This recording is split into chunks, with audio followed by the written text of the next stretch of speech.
Deep beneath the warm tropical waters of the Pacific Ocean lies a dark and nearly frozen world. A realm so perilous to explore that we understand precious little about it. Finding anything alive there was once thought to be utterly impossible. Conditions are so extreme that even the fundamental cells comprising all living organisms would be obliterated. Bones and shells would simply disintegrate. The essential processes of life would grind to a complete halt. The very concept that life could exist in such an environment challenged everything we believed we understood about biology. Scientists theorize that the crushing pressures exceeding 1,100 times that at sea level would rupture cellular membranes and denature the proteins vital for existence.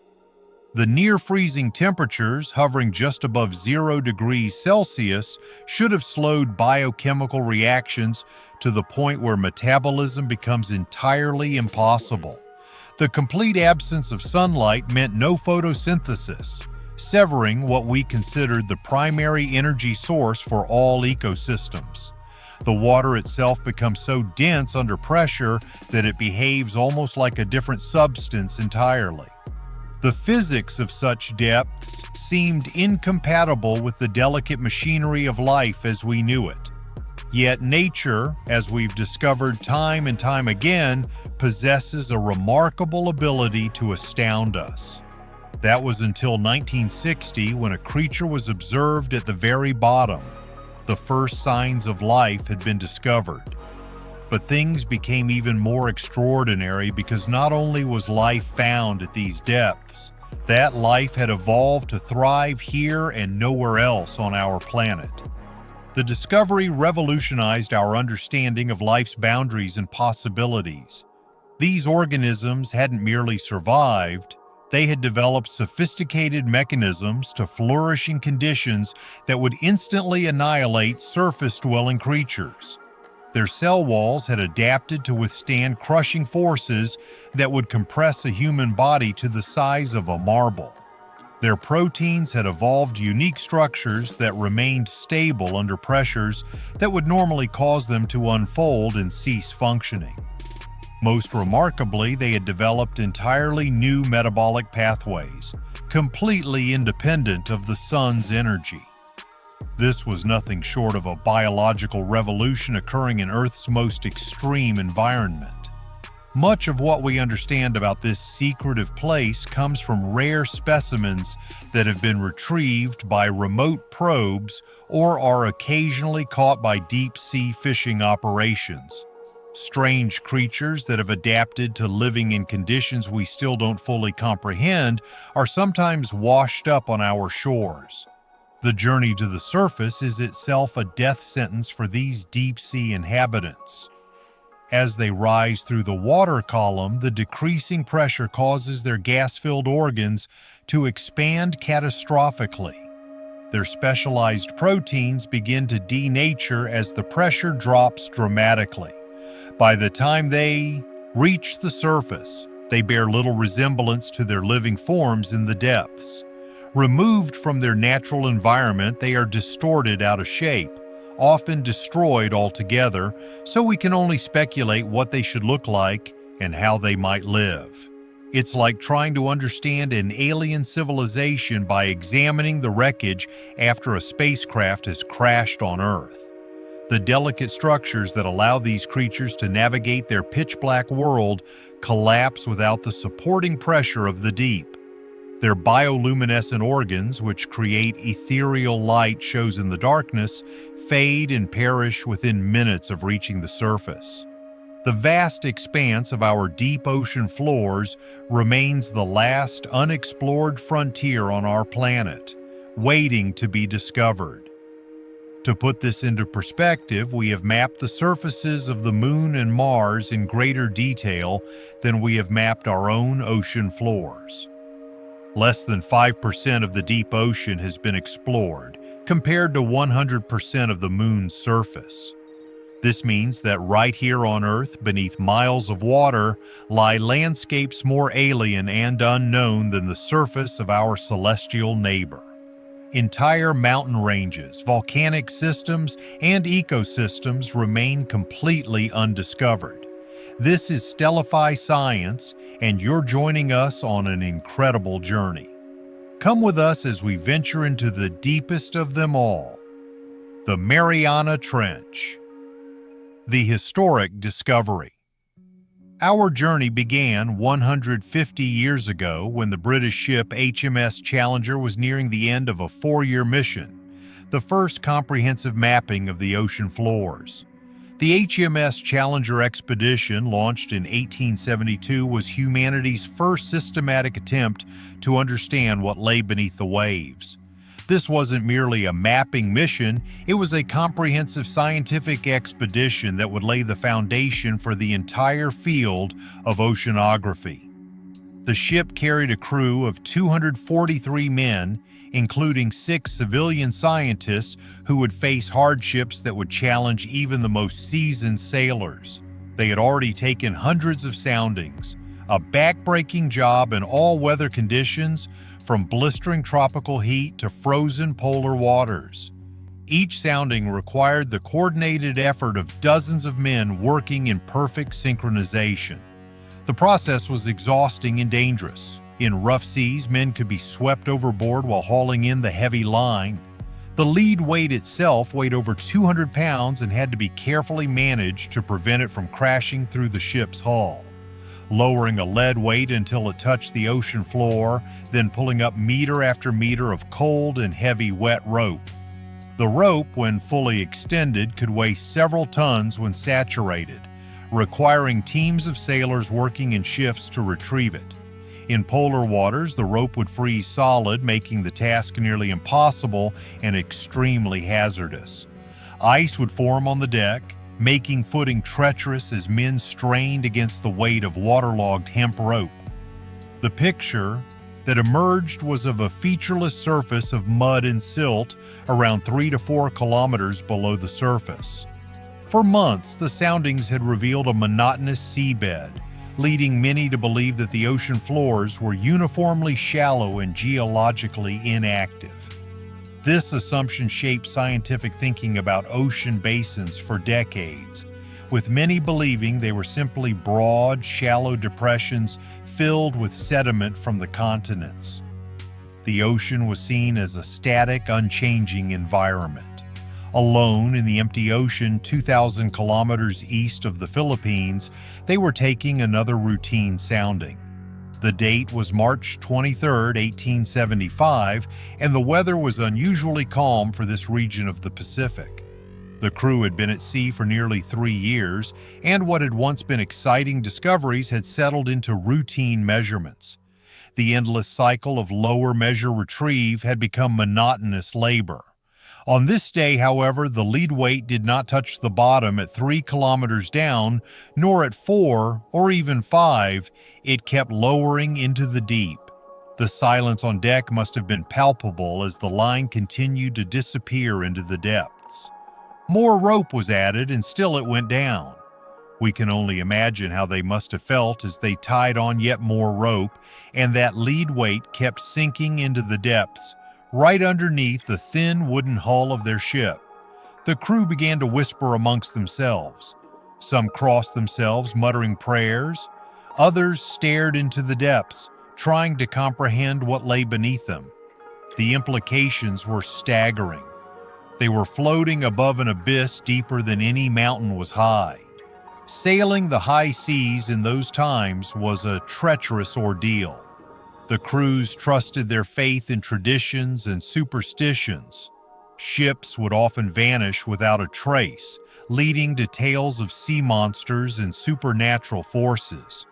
Legends told of enormous creatures that rose from the depths, gripping entire ships in their writhing tentacles and pulling them under. These weren't merely bedtime stories. They were deeply held beliefs born from centuries of maritime disasters that couldn't be explained by the science of the time. The Kraken, described in Norse mythology and sailor folklore, was said to be so massive it could be mistaken for an island. Ships would anchor near what they thought was land, only to have the island submerged, taking the vessel and all hands with it. Giant serpents were reported to coil around ships, crushing their hulls like eggshells. While these tales seem fantastic today, they reflected the very real terror that sailors felt when confronted with the unknown depths. This sounds far-fetched to us today, but in those days, such fears were very real. The ocean was an alien world, more mysterious than outer space is to us now. At least we can see the stars and planets. The depths of the ocean were completely invisible, unknowable, and seemingly infinite. Every sailor had heard stories of ships that had simply vanished, leaving no trace except perhaps some floating debris and the haunted testimony of rare survivors. The sea held secrets that seemed deliberately hidden from human understanding. Eventually, the weight hit the bottom, more than 8 kilometers down. The crew cheered, but it was a subdued celebration. They had discovered something that challenged their understanding of the Earth itself. What they had found is now known as the Mariana Trench, and if they had been just a little further to the west, they would have found the deepest hole in the surface of our planet. The Challenger Deep. The Challenger Deep. 11 kilometers down.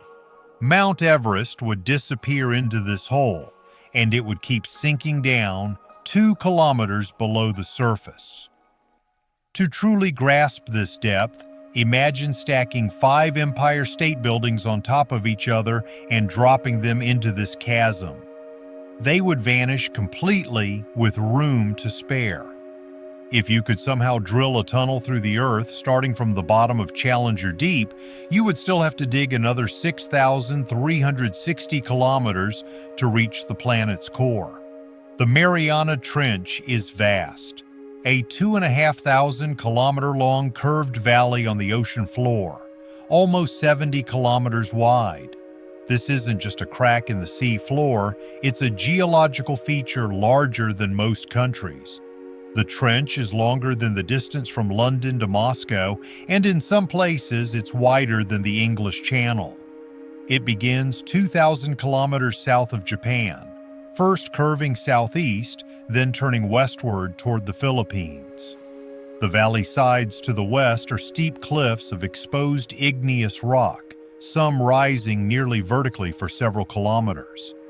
These cliff faces are older than any mountain range on the surface, carved by geological forces that operate on timescales beyond human comprehension. To the east, it rises more gently, opening onto an empty ocean floor for 12,000 almost featureless kilometers until reaching Mexico. The ocean floor here stretches endlessly, broken only by occasional seamounts and abyssal hills. The scale is hard for us to imagine. Just the Challenger Deep alone, which is only a tiny part of the whole trench, could swallow up 5 Grand Canyons. If you place the entire city of Los Angeles in the Challenger Deep, it would be completely submerged with over 8 kilometers of water above it. The water pressure at the bottom is equivalent to having a jumbo jet pressing down on every square meter of surface area. The forces involved are so immense they defy human comprehension, and if you wish you could bury your data that far down so no one could use it online, but you don't have a submersible to get down there, don't worry. We've got the next best thing. All of your information being so readily available is down to data brokers, companies that collect and sell your personal info like autograph hunters outside a pop star's hotel. That's why we started using Delete Me. They find your data on hundreds of shady websites and remove it. We're talking your name, contact numbers, email, all gone. Think of it like a digital spring clean, but all year round. We personally use Delete Me to help protect ourselves from stuff like identity theft, phishing scams, and to stop those eerily creepy advertisements appearing as soon as we've talked about something. Go away. You can get 20% off with our link, joindeleteme.com/stellaphycience, and use code stellaphycience at checkout. Thanks to Delete Me for sponsoring this video. The link is in the description if you want your digital life a bit more private. Geological marvel. Understanding plate tectonics. The Mariana Trench is part of an almost continuous series of unstable and constantly moving chasms in the Earth's crust that encircle the Pacific Ocean. They are matched by a ring of volcanoes known as the Ring of Fire. This isn't a coincidence.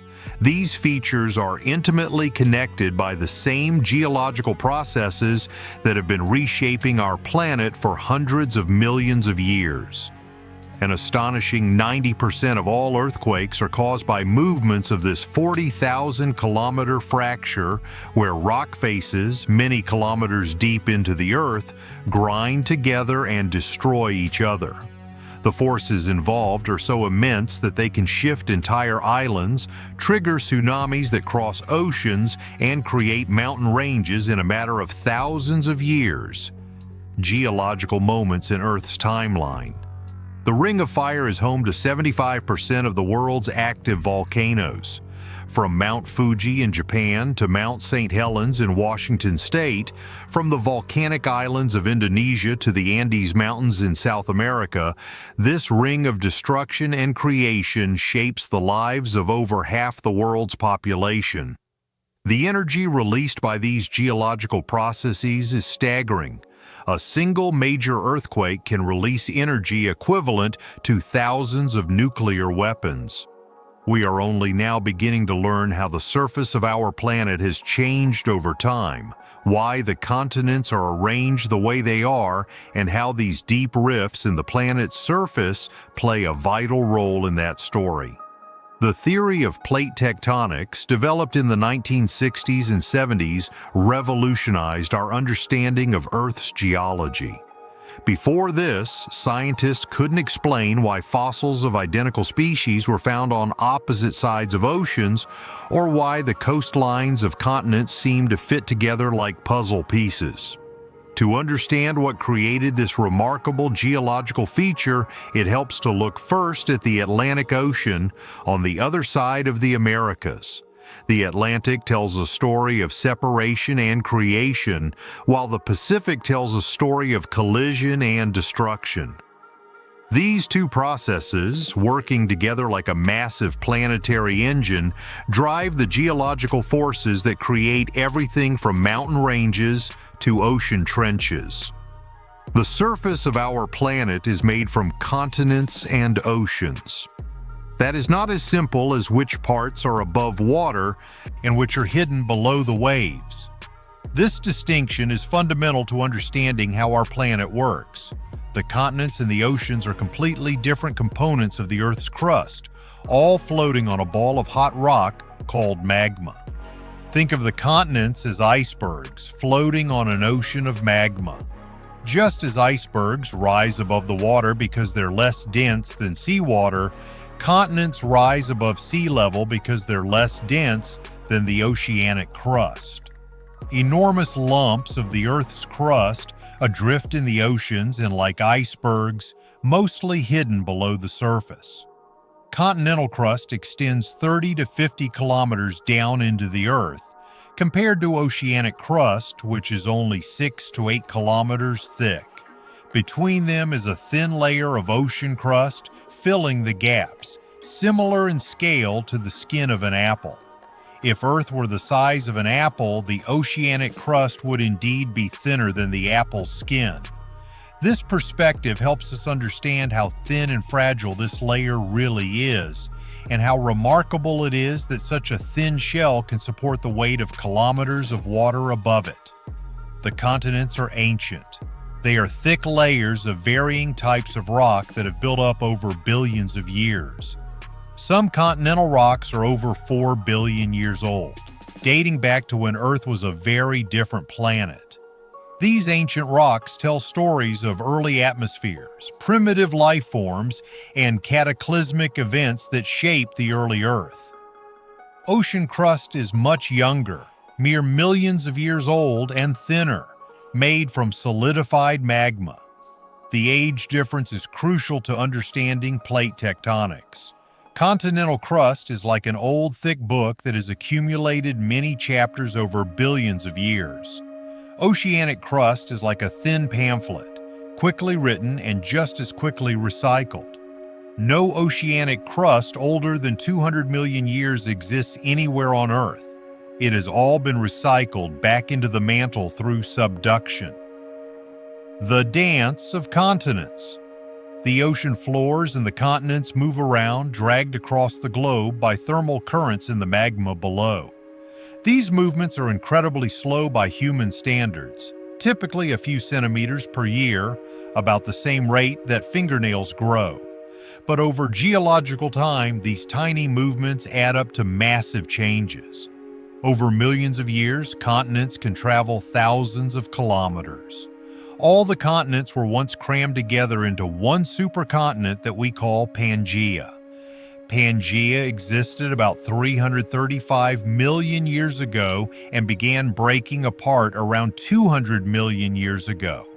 If you could travel back in time to when Pangaea existed, you would find a world almost unrecognizable to us. There was one massive landmass surrounded by a single ocean called Panthalassa. The climate was dramatically different, with no polar ice caps and vast desert interiors. The breakup of Pangaea wasn't a single event, but a complex process involving multiple stages of rifting and separation. First, Pangaea split into two supercontinents, Laurasia in the north and Gondwana in the south. Then these began breaking apart into the continents we recognize today. For around 200 million years, they have been moving apart. The Atlantic Ocean is getting bigger as the Americas move away from Africa and Europe. Every year, Europe and North America move about 2.5 centimeters farther apart, roughly the width of your thumb.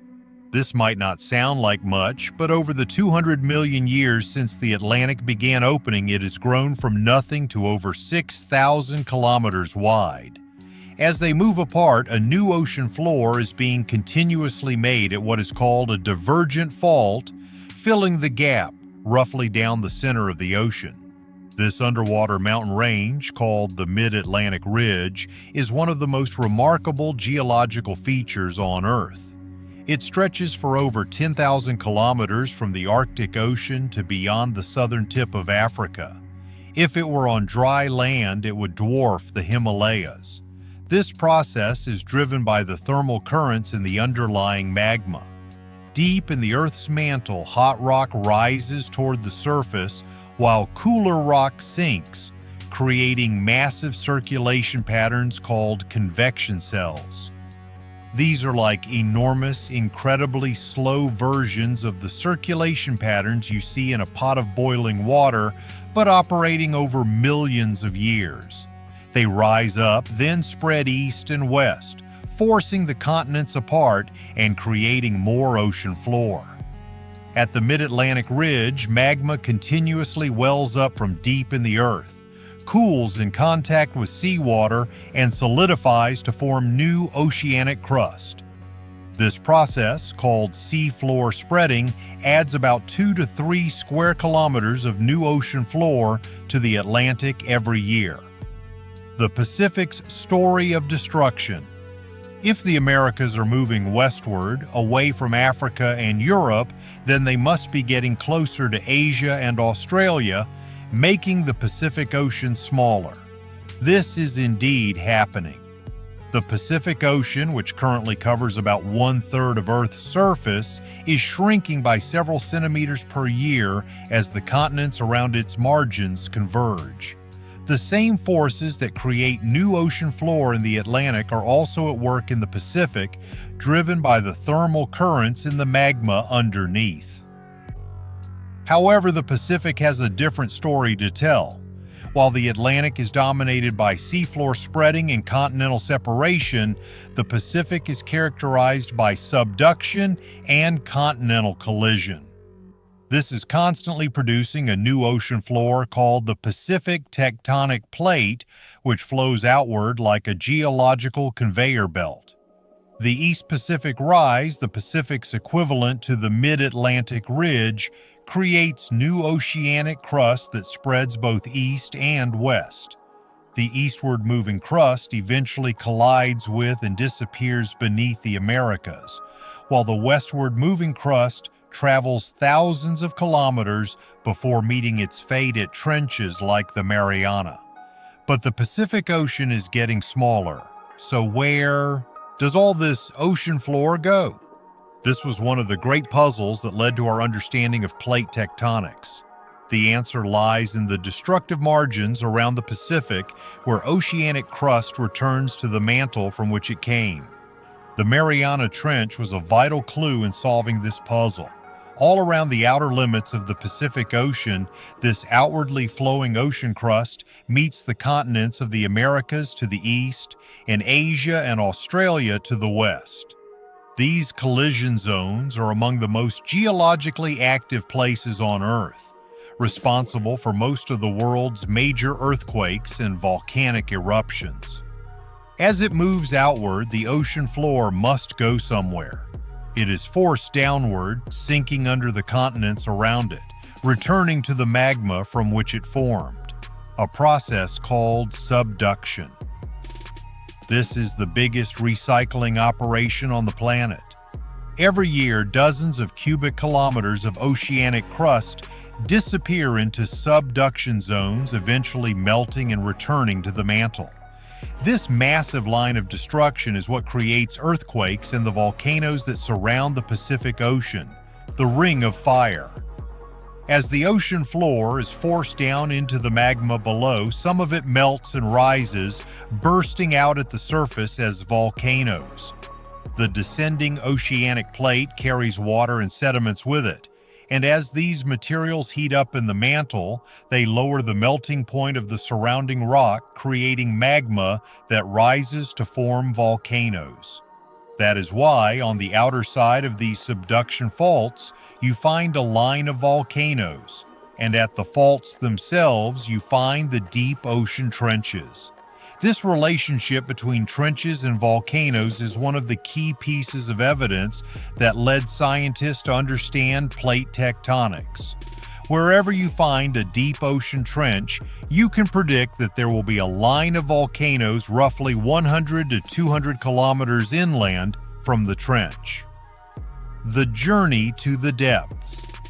As the Pacific floor moves westward toward our trench, it cools, and it gets denser. This cooling process is crucial to understanding why subduction happens. When oceanic crust first forms at a mid-ocean ridge, it is hot and relatively buoyant. But as it moves away from the ridge and ages, it cools and becomes denser, eventually becoming dense enough to sink back into the mantle. That causes it to sink lower toward the center of the Earth as gravity pulls it down. Consequently, the ocean here gets deeper and deeper. This is why the oldest parts of the ocean basins are also the deepest. As the oceanic plate ages and cools, it contracts and subsides, creating deeper and deeper water. The Pacific plate that flows into our trench is 170 million years old, the oldest ocean crust on the planet. To put this in perspective, when this piece of oceanic crust was forming at what is now the East Pacific Rise, dinosaurs still ruled the Earth.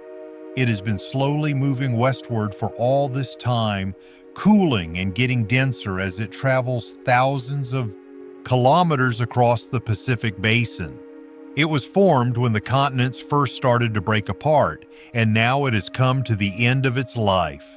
This ancient piece of the seafloor has witnessed the entire breakup of Pangaea, the evolution and extinction of countless species, and major changes in Earth's climate. Now, after its 170 million year journey across the Pacific, it's about to be recycled back into the Earth's interior. At the western edge of the Pacific Ocean, it meets the Philippines Plate.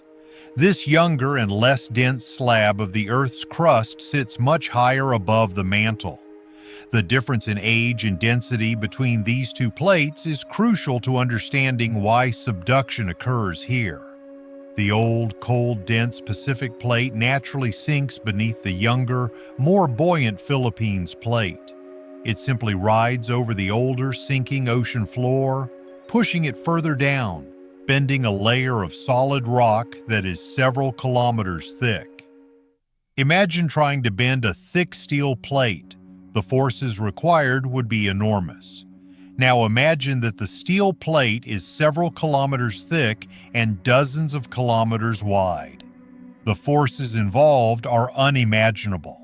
It is this junction of the towering upper tectonic plate and the sinking Pacific plate that creates the Mariana Trench.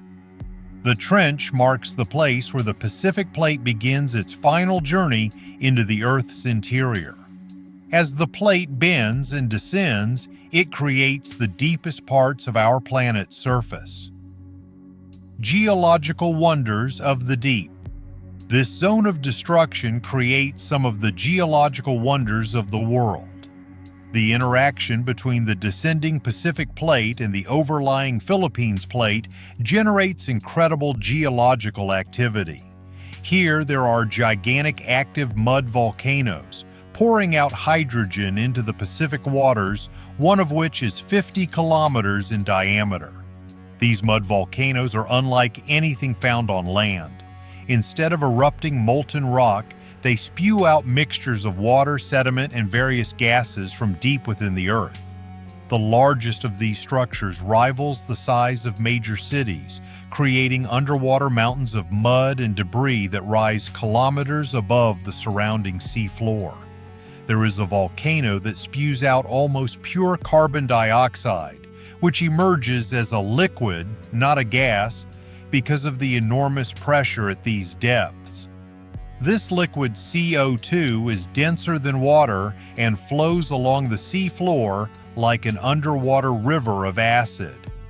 The pressure at these depths, over 200 times greater than at the surface, keeps the carbon dioxide in liquid form even at temperatures that would normally turn it into gas.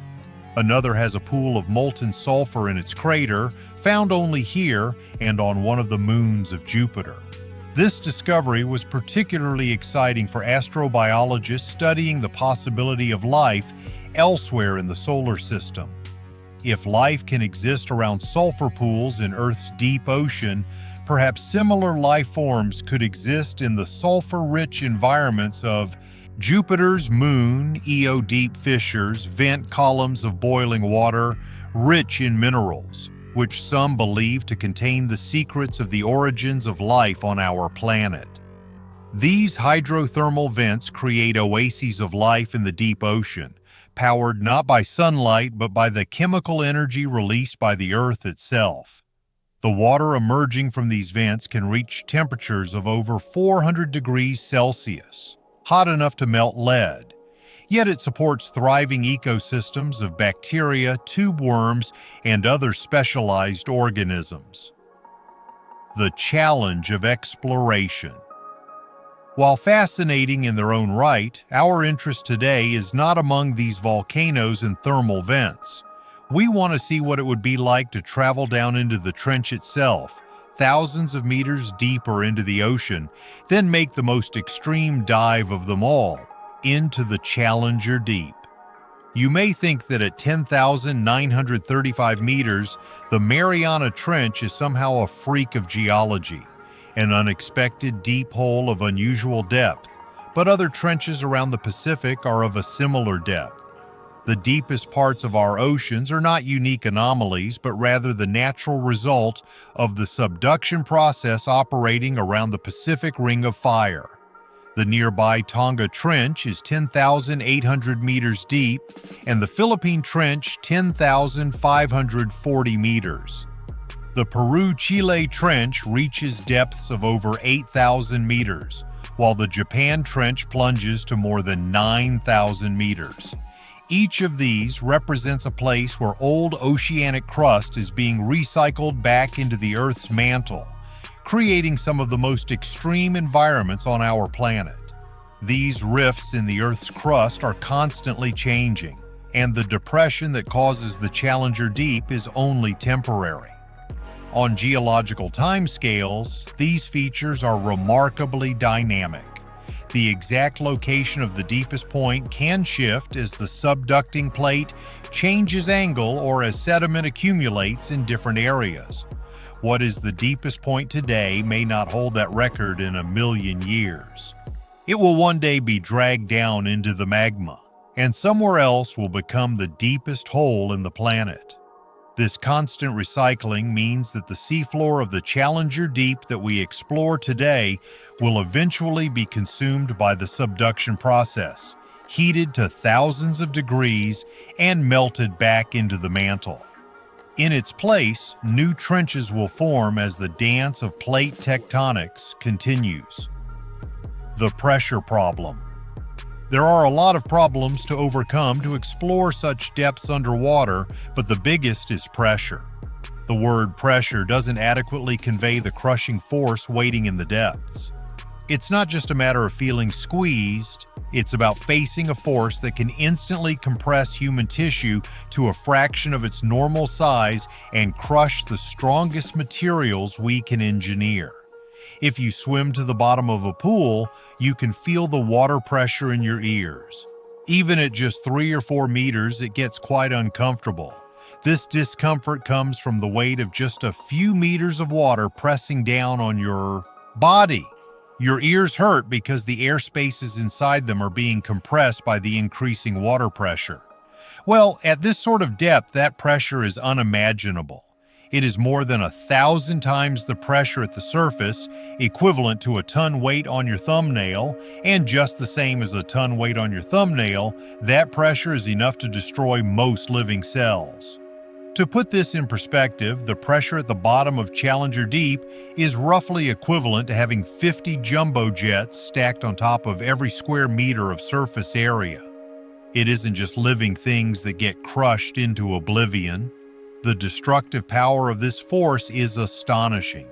Even equipment designed to cope with these extreme depths can fail in spectacular fashion. Steel spheres designed to withstand enormous pressures have been found crushed to the size of marbles. Cameras built to survive the harsh environment of space fail instantly when exposed to the pressure of the deep ocean. In 2014, an unmanned deep-sea exploration vehicle called Nereus suffered a catastrophic implosion during a dive into the Kermadec Trench to the north of New Zealand, completely destroying it. Nereus had completed numerous successful deep-sea missions over several years, but on this particular dive, the pressure hull failed without warning. The implosion was so rapid and violent that debris was scattered over a wide area of the sea floor. The failure of Nereus highlighted just how challenging deep-sea exploration remains, even with modern technology. The vehicle had cost millions of dollars to develop and represented years of engineering work, yet it was destroyed in an instant by the crushing force of deep water pressure. The military submarines that secretly prowl our oceans can only dive safely to a depth of around 1,500 meters. Even these submarines, representing the pinnacle of underwater engineering, can only explore a tiny fraction of the ocean's depth. Most of the deep ocean remains as inaccessible to us as the surface of Mars. Nuclear submarines, despite their advanced technology and massive construction budgets, are limited by the same fundamental physics that affects all underwater vehicles. The pressure hull of a submarine must be incredibly thick to resist the crushing force of deep water, but making it thicker also makes it heavier, requiring more power to move through the water. Historic dives to the bottom. To get to the bottom of the Mariana Trench, you need a serious piece of kit. The engineering challenges are so extreme that only a handful of vehicles have ever been capable of reaching such depths. The pressure hulls must be perfectly spherical. Any flat surfaces or weak points would be instantly crushed by the enormous pressure. Amazingly, two people managed this crazy descent as far back as 1960. This achievement becomes even more remarkable when you consider the technology available at the time. Don Walsh of the U.S. Navy and Jacques Piccard, a Swiss oceanographer, made the perilous dive in the Trieste, a tiny bathyscaphe, an incredibly strong pressure vessel resembling a spherical bomb slung beneath a buoyancy tank. The Trieste was an engineering marvel of its time, but by today's standards it was incredibly primitive. The crew compartment was a steel sphere just 2.16 meters in diameter, barely large enough for two people to sit uncomfortably. The walls of the sphere were 12.7 centimeters thick, and the entire structure weighed nearly 50 tons. Despite its massive construction, the margin of safety was minimal. At a depth of around 9 kilometers, there was an almighty bang, but that didn't deter our intrepid explorers. The sound was like a gunshot in the tiny crew compartment, loud enough to damage hearing and terrifying enough to convince most people to abort the mission immediately. They had a quick look around, couldn't see anything amiss, so they continued the dive. What they didn't notice was that one of the thick outer plexiglass window blocks had cracked, one of the key components that prevented their tiny capsule from imploding. The crack was small, but potentially catastrophic. If it had propagated further, the window would have failed completely, allowing the crushing pressure of the deep ocean to flood into their compartment in milliseconds. They were at the very limit of what this submersible was capable of, but still they went deeper. The decision to continue the dive after hearing the crack demonstrates incredible courage, or perhaps incredible ignorance of just how close to disaster they were. 3 kilometers deeper. It took them nearly 5 hours to reach the bottom. The descent was incredibly slow, limited by the need to control their buoyancy precisely and avoid dropping too rapidly. At such depths, even small changes in descent rate could be dangerous. They had to constantly adjust their ballast, releasing small amounts of gasoline, which served as their buoyancy control fluid, to maintain a safe descent rate. Their view when they got there was limited to 2 tiny viewing ports, just 50 millimeters in diameter, and a small area in the pitch black that was illuminated by their lights. Imagine peering through a porthole the size of a large coin, trying to understand an alien landscape in the feeble glow of artificial lights. Their arrival had stirred up the sediment on the sea floor, so for a while they could see nothing at all. But amazingly, they did see life. They saw what they believed to be a flatfish moving along the top of the sediment, but it is now believed that this was probably a sea cucumber, one of the few species known to exist at this depth. The sighting was brief and tantalizing, a fleeting glimpse of life in Earth's most extreme environment. They stayed for a mere 20 minutes before having to make the ascent, which took more than 3 hours. The limited time at the bottom was frustrating but necessary. Every minute spent in the depths increased the risk of equipment failure or other catastrophic problems. The long wait. What they achieved was so dangerous that nobody else would make the same descent for another half a century.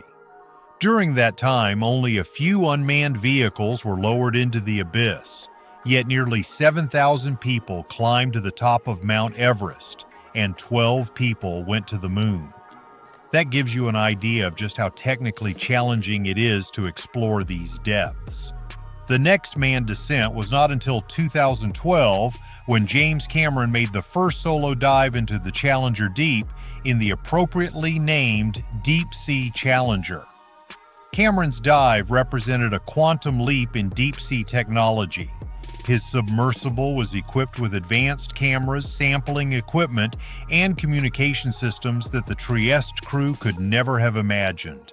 Since then, there have been a further 20 dives into the Challenger Deep, and the number of people to make that short journey has finally exceeded the number of people who have traveled to the moon.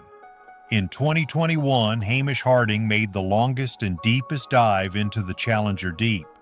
2 years later, he was among 5 people killed when the Titan submarine imploded on a mission to explore the wreck of the Titanic at a depth of only 3,800 meters. The dangers of deep-sea dives should not be underestimated. The ocean depths remain one of the most hostile environments humans have ever tried to explore. Descent through the ocean. Zones above the surface, there is nothing to see but an empty, featureless ocean. There is no land for more than 300 kilometers in any direction. The isolation is complete and profound. Descending into the water, the first thing you notice is quiet and calm. Just a few meters down, you are below the buffeting of the waves. The chaos and noise of the surface world fade away, replaced by an eerie tranquility. Sunlight floods into the water from the tropical sun, and the importance of this to all life on our planet is enormous. We are in the epipelagic zone, also known as the euphotic zone, the surface layer that forms only 2 or 3% of the oceans, but which supports life everywhere, above and below the water. Here there is enough light to power photosynthesis, the process that splits carbon dioxide into carbon used to build all life forms on our planet, and oxygen. The phytoplankton here produce half the oxygen that we breathe, a reminder that it is probably a good idea to look after our oceans. This seemingly empty water is actually teeming with microscopic life. Billions of tiny organisms float in every liter of seawater, forming the base of a food web that extends from the surface to the deepest trenches. This is where the ocean food chain starts. The phytoplankton, which includes such things as diatoms and photosynthetic bacteria, are eaten by zooplankton, tiny organisms that float suspended in the warm surface waters. These microscopic animals are marvels of evolution, with intricate glass shells, delicate feeding, appendages, and complex life cycles. These are in turn eaten by larger animals such as fish, jellyfish, even whales. Bigger fish eat the smaller fish. Sharks eat the bigger fish. The whole food chain gets going, and it all starts right here in the epipelagic zone. This is where you find our food fish such as tuna, herring, and cod. The productivity of this surface zone is staggering. Despite representing less than 5% of the ocean's volume, it produces virtually all of the organic matter that supports life throughout the entire ocean system. Into the twilight zone, water absorbs light, and as we go deeper, the water soon becomes darker and more blue. Here in the clear waters of the Pacific, with strong sunlight overhead, the epipelagic zone descends to about 200 meters. Then we enter the twilight zone, also called the mesopelagic or the dysphotic zone. There is light here, but not enough to power photosynthesis. Already the water is much colder, and as the light fades, we see the first flashes of bioluminescence, light produced by marine life in the darker environments. This ethereal light show is one of nature's most spectacular displays. Creatures flash, twinkle, and glow in patterns of blue-green light that seem almost magical. Some use their lights to communicate, others to hunt, and still others to confuse predators. This part of the ocean teems with life. The biomass of the fish in the twilight zone is believed to be as much as the rest of the ocean combined, possibly more. But as we go deeper, you will get used to us saying probably, possibly, or believed to be, simply because we know so little about our oceans and what is found in them. The most abundant vertebrate on the planet lives in these waters between the light and the dark. The bristlemouth, a small fish with spiny teeth. They are only around 7 or 8 centimeters long, but what they lack in size, they make up for in numbers. There are possibly quadrillions of them, feeding mainly on the zooplankton, an indicator of just how much life is supported by the thin layer of sunlit waters at the surface. Their numbers are so vast that they may represent the largest population of vertebrates that has ever existed on Earth. Each night, vast populations of twilight zone creatures migrate toward the surface to feed, then return to the depths before dawn. This daily migration involves billions of tons of biomass and is one of the largest migrations on our planet. The Midnight Zone. As we descend deeper, the last faint blue light from the surface disappears, and the water becomes completely dark. Well, maybe not completely, because down at these depths, bioluminescence really comes into its own. This eerie and alien-looking light, mainly blue because this is the color that travels furthest through water, is used by some species to find a mate and by others to hunt and kill. We are 1 kilometer down in the perpetual darkness of the bathypelagic zone, or as we prefer to call it, the Midnight Zone. This is by far the largest habitat on Earth, covering more than half the planet's surface, yet we still understand very little about it. The temperature is a steady 4 degrees Celsius, and the pressure from the weight of the water above us is already becoming dangerous. We are a long way below the maximum depth for any sort of diving, even in a pressure suit, and we are approaching the limit that nuclear submarines can dive to. As a species used to life at the surface, that gives us a very negative view of what life must be like here. But it is important to remember that for everything that lives in these depths, this is normal. They are adapted to live in these cold, dark waters and at this great pressure. Our camera lights pick out almost a snowstorm of microorganisms and floating food particles. There is a lot going on here, at the upper levels anyway. The particles drifting through our lights tell a story of life and death in the sunlit waters far above. Every speck represents organic matter that has begun its long journey to the seafloor. Fragments of dead plankton, fecal pellets, and marine snow. As we go even deeper, strange-looking creatures begin to appear. Some have enormous eyes to enable them to see, although what they can see in what, to us, looks like total darkness, we can only imagine. Their eyes are marvels of evolution, gathering every available photon of light from bioluminescent displays and the faintest trace of sunlight filtering down from the surface. The owlfish uses the faintest light to prey on shrimps and jellies. Barrel eyes are small fish that use their strange, upward-pointing eyes to hunt from below their prey, able to live and therefore presumably see in the pitch dark, as far down as 2,500 meters. Their transparent heads and tubular eyes are among the most bizarre adaptations in the natural world. Some go to the other extreme and have almost given up on using sight, like the small-eye snipe eel. Unless you are using enormous eyes to hunt or to find a mate, there isn't much point in having them at all down here. Instead of sight, most species that live in this eerily dark world use a series of pressure sensors that detect anything that moves. Even if they are completely blind, this enables them to hunt and kill. These lateral line systems can detect the slightest movement in the water, allowing predators to track prey with deadly accuracy. The sensory capabilities of deep-sea creatures often exceed our own by orders of magnitude. Predators of the deep.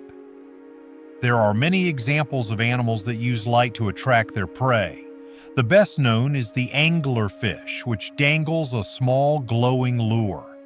Anything that comes along with ideas about eating this small glowing morsel will itself be eaten, as the anglerfish closes its enormous spine-filled jaws on its prey. The anglerfish's lure is actually a modified fin ray that hosts colonies of bioluminescent bacteria. This living lighthouse can be controlled, like a fishing rod waved enticingly to attract curious prey into striking range. The largest eyes of any animal on Earth are those of the giant squid. Only a few of these monsters of the deep have ever been seen, the largest to date measuring 13 meters long, but there is no reason to assume they don't get bigger than this, perhaps much bigger. Their eyes, the size of dinner plates, are adapted to detect the silhouettes of whales against the faint light filtering down from above. The battles between giant squids and sperm whales fought in the darkness of the deep ocean are among nature's most epic struggles. There is a tendency for species to grow larger in deeper water, a phenomenon called deep-sea gigantism. There are a number of reasons for this. The bigger you are, the less likely you are to become a snack for something else, and you can eat bigger prey yourself. As food becomes more scarce the deeper we go, it makes sense to be able to eat anything that comes along, no matter what size it is. Being larger suits an existence where meals become scarce, which may sound illogical, but the bigger you are, the longer you can go without eating. You just have to hope that when lunch does finally arrive, it is worth the wait. Animals also live longer and therefore grow larger, simply because the chance of meeting something that might eat them becomes smaller. The cold temperatures of the deep ocean also contribute to gigantism. Cold water slows metabolism, allowing animals to grow larger while using less energy. This same principle explains why polar bears are larger than their tropical relatives. The hunting ground. As we go even deeper, the particles floating in the water that we saw in the upper levels vanish completely. Anything that is worth eating will have been found and eaten by the time it gets this far down. Less than 1% of organic matter from the surface reaches the deeper levels. This is no place for scavengers, this is a hunting ground. Eat or be eaten. The competition for food is so intense that every calorie matters. Deep-sea creatures have evolved incredibly efficient metabolisms, able to survive for months between meals when necessary. The chimera, also known as the ghost shark, has dead-looking eyes, fins like wings, and like so many species at these depths, an abnormally large head. Unlike other sharks, they have permanent teeth capable of crushing even the toughest crustaceans they may find, able to eat anything big or small. Their cartilaginous skeletons are perfectly adapted to the crushing pressures of the deep. The ghost shark's wing-like fins allow it to glide effortlessly through the water, conserving energy in an environment where every movement must be calculated for maximum efficiency. The pelican eel is a truly bizarre creature of the deep with massive jaws and an extending stomach, capable of swallowing prey larger than itself. Its jaw can unhinge like a snake's, and its stomach can expand to accommodate meals many times its normal body size. It is a good strategy to have if you are faced with something that might be wanting to eat you. When threatened, the pelican eel can balloon its enormous mouth, making itself appear much larger and more intimidating to potential predators. That strategy isn't always successful, however, and the pelican eel is itself preyed upon by the lancetfish, a predatory hunter of the deep that grows to 2 meters in length. The lancetfish is one of the ocean's most efficient predators, with a body designed for sudden bursts of speed and jaws filled with razor-sharp teeth. The Hadal Zone, Earth's final frontier. We have now passed beyond the bottom of the midnight zone, and we have entered the deepest of the ocean's waters, the Hadal Zone. It is named after Hades, the Greek god of the underworld. As well as being dark and under immense pressure, the temperature here is always close to freezing. The water hovers just above 0 degrees Celsius, cold enough to numb exposed skin within seconds, yet somehow life persists even here. Currents of cold water flow across the bottoms of the ocean through these deep trenches from Antarctica, part of a global system of water currents that is crucial for our varied weather and climates across the planet. This global conveyor belt of ocean currents transports heat, nutrients, and oxygen around the world. Without it, Earth's climate would be drastically different and much less hospitable to life as we know it. To life forms that have adapted to these depths, this constant supply of cold pressurized water is vital, enabling them to access more oxygen in an environment where every small benefit makes the difference between life and death. The cold water can hold more dissolved oxygen than warm water, and this oxygen-rich current is like a lifeline for the creatures that call the deepest trenches home. Without this circulation, the deepest parts of our oceans would be completely devoid of life. Even the shallow parts of the Mariana Trench are 8 kilometers deep. The seafloor here is covered in fine silt, disturbed easily by water currents, churned over by the detritus eaters in their constant search for food. This sediment has been accumulating for millions of years, layer upon layer of microscopic remains from the surface waters far above. Each grain tells a story of ancient climates, extinct species, and geological events that shaped our planet's history. It settles to a smooth surface wherever we look. There is more life here than in the open water, and the lights of our submersible pick out sprawling mats of microbial ooze on any rock formations that rise above the covering of silt. These bacterial mats are some of the most remarkable ecosystems on Earth. They represent life forms that have been virtually unchanged for billions of years, living fossils that give us insight into what early life on our planet might have looked like. These are microorganisms that use dissolved hydrogen sulfide from the volcanic activity around the fault zone to power a process known as chemosynthesis. This makes use of energy from chemical reactions to support life instead of the energy of the sun, which powers photosynthesis far above in the world of light. Chemosynthesis was one of the most revolutionary discoveries in biology. Before its discovery, scientists believed that all life on Earth ultimately depended on energy from the sun. The discovery of chemosynthetic ecosystems opened up entirely new possibilities for life in extreme environments, both on Earth and potentially on other worlds. It isn't anywhere near as effective as photosynthesis, but in these dark waters, you have to make the most of anything that is available. The energy yield from chemosynthesis is much lower than photosynthesis, which is why deep-sea ecosystems support far less biomass than surface ecosystems. It's a rule of nature that where there is potential, it will be exploited. Just as these microbes make life from the rocks in this dark and barren place, they themselves become a food source, and so the cycle of life begins, even at these depths.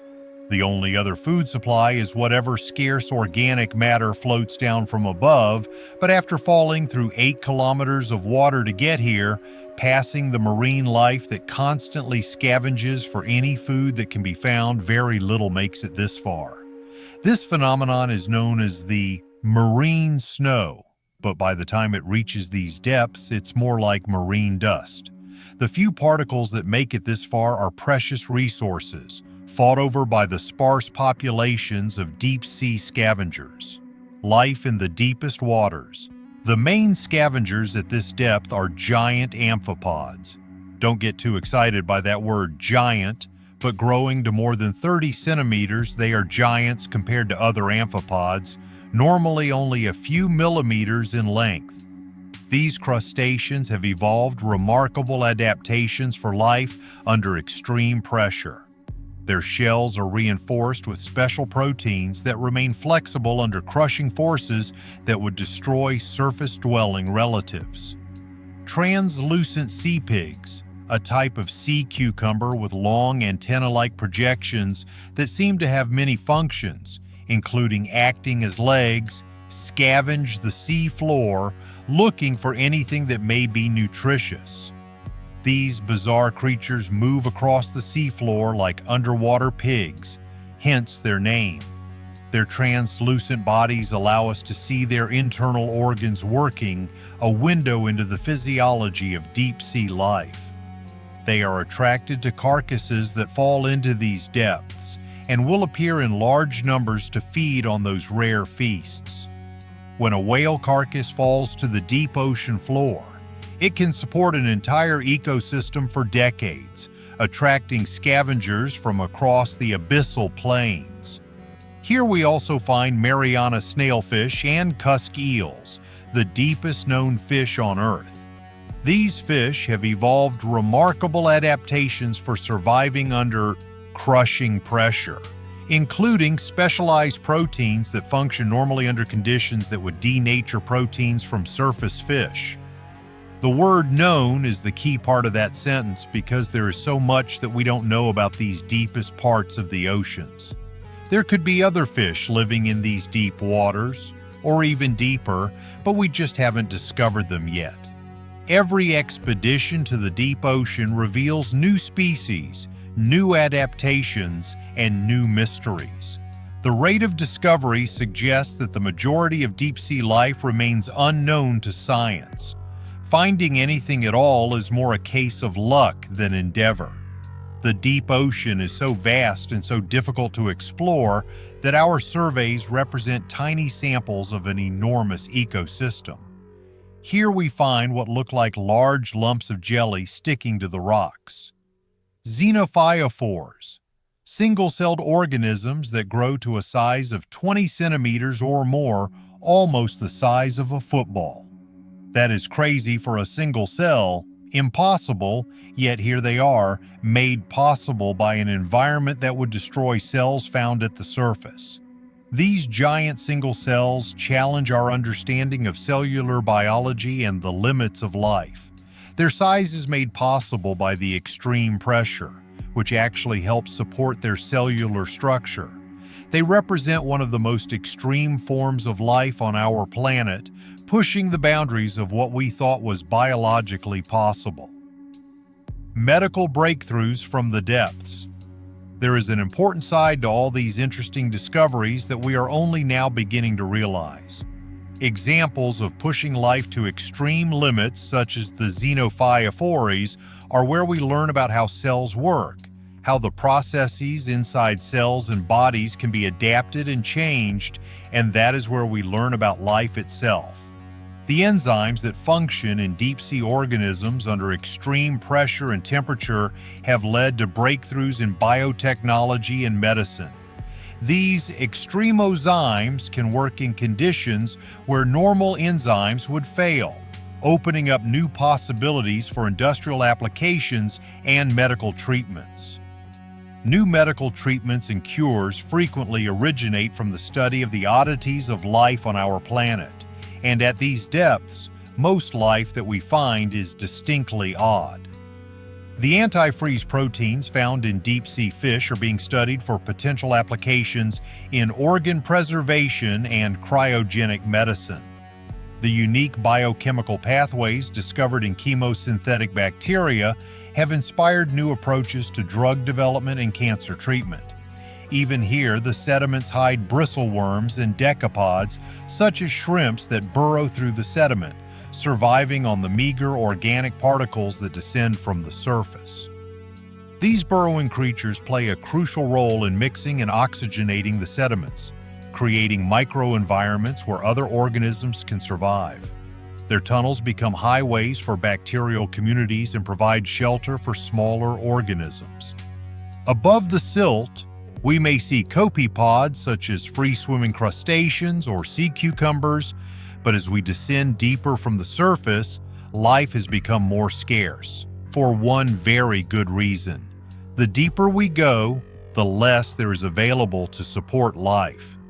This scarcity creates one of the most competitive environments on Earth, Every organism must be supremely efficient at finding and utilizing energy sources, leading to evolutionary adaptations that seem almost impossible. Into the ultimate depths. As we leave this higher level of the trench floor and descend a further 3 kilometers down into the deepest waters on Earth, this effect becomes even more pronounced.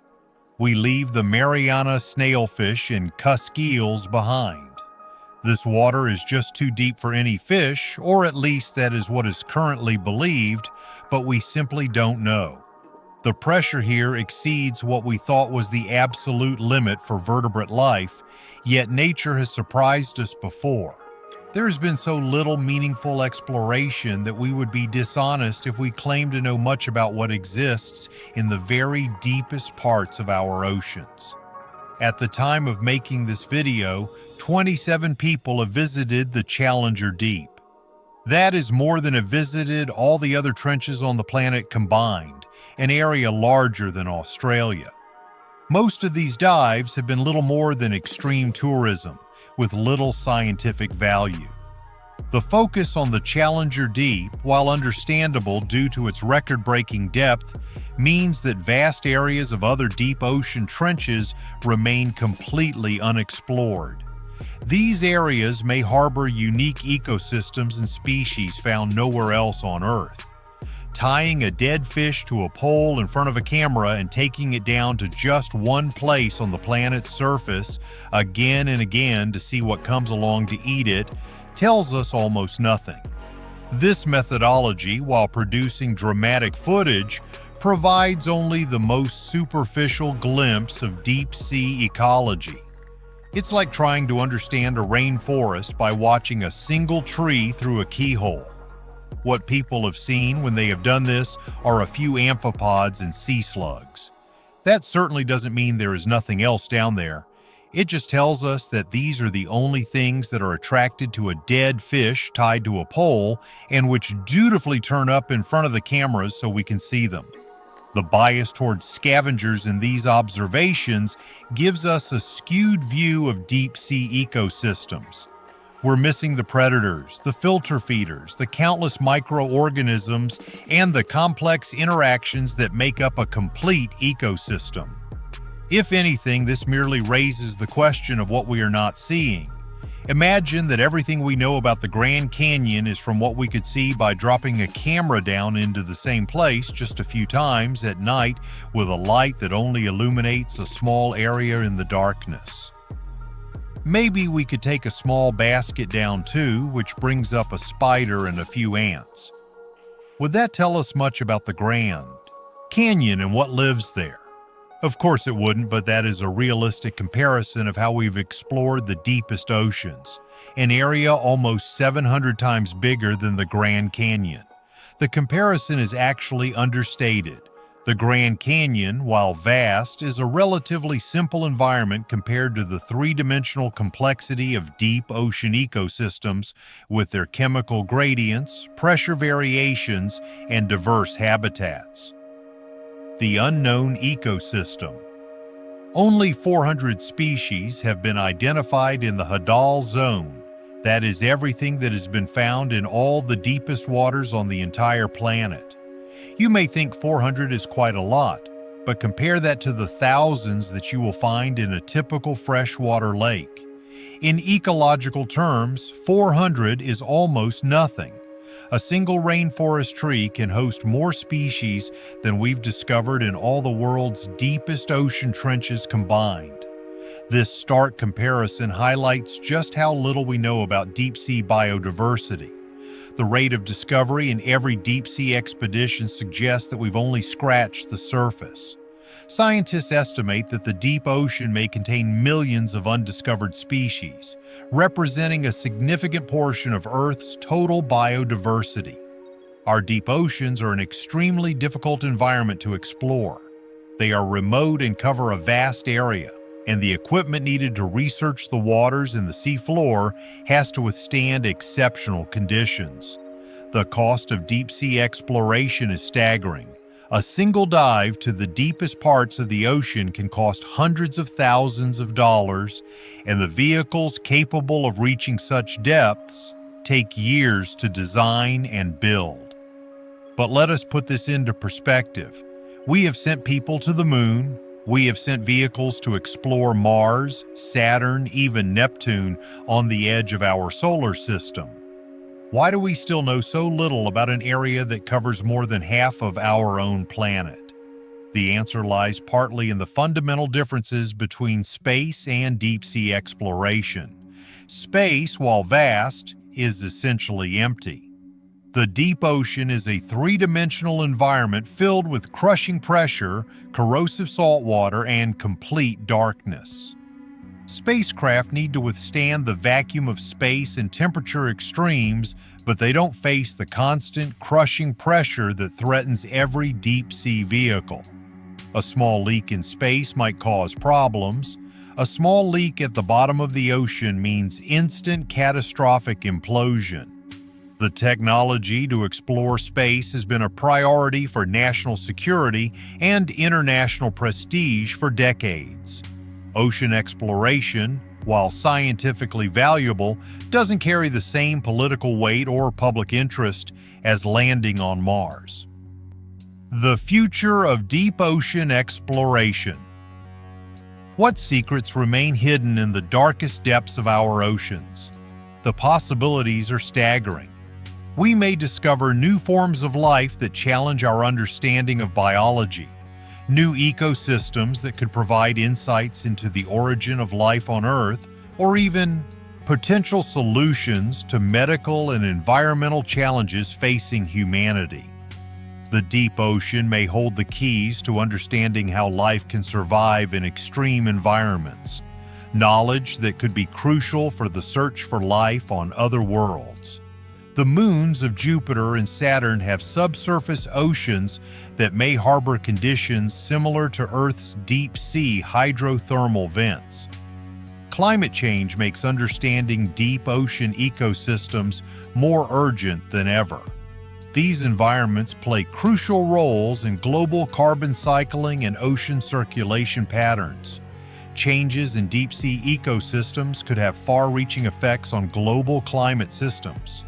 The deep ocean also represents a potential source of new materials and resources, from rare earth elements to novel biological compounds. However, any exploitation of these resources must be balanced against the need to preserve these fragile and poorly understood ecosystems. Advances in technology are making deep-sea exploration more feasible. Autonomous underwater vehicles, improved pressure hulls, and sophisticated sensors are opening new possibilities for long-term study of deep-sea environments. Artificial intelligence and machine learning are beginning to help scientists analyze the vast amounts of data collected from deep-sea expeditions, identifying patterns and discoveries that might otherwise be missed. We would love to think that the scientists who are desperate to research these fascinating deep waters will be given the means to do so, and we will bring you videos showing amazing discoveries and scientific breakthroughs revealed by making these dark places light. The deep ocean represents one of the last great frontiers for discovery on our own planet. Each expedition reveals new wonders, new mysteries, and new questions about the nature of life on Earth. As we stand on the edge of this vast unknown, we're reminded that our own planet still holds secrets as profound as anything we might find among the stars. The deepest places on Earth remain largely unexplored, waiting for the next generation of explorers to reveal their mysteries. The journey into the deep ocean is ultimately a journey into the unknown reaches of our own world, a reminder that even after centuries of exploration and discovery, Earth still has the power to surprise and amaze us. In the crushing depths of the Mariana Trench, life persists against all odds, adapted to conditions that would be instantly fatal to any surface-dwelling creature. These organisms represent some of the most extreme forms of life on our planet, pushing the boundaries of what we thought was biologically possible. Their existence challenges our assumptions about the limits of life and opens up new possibilities for understanding how life might exist in the extreme environments of other worlds. The deep ocean is not just Earth's final frontier, it may be the key to understanding life throughout the universe.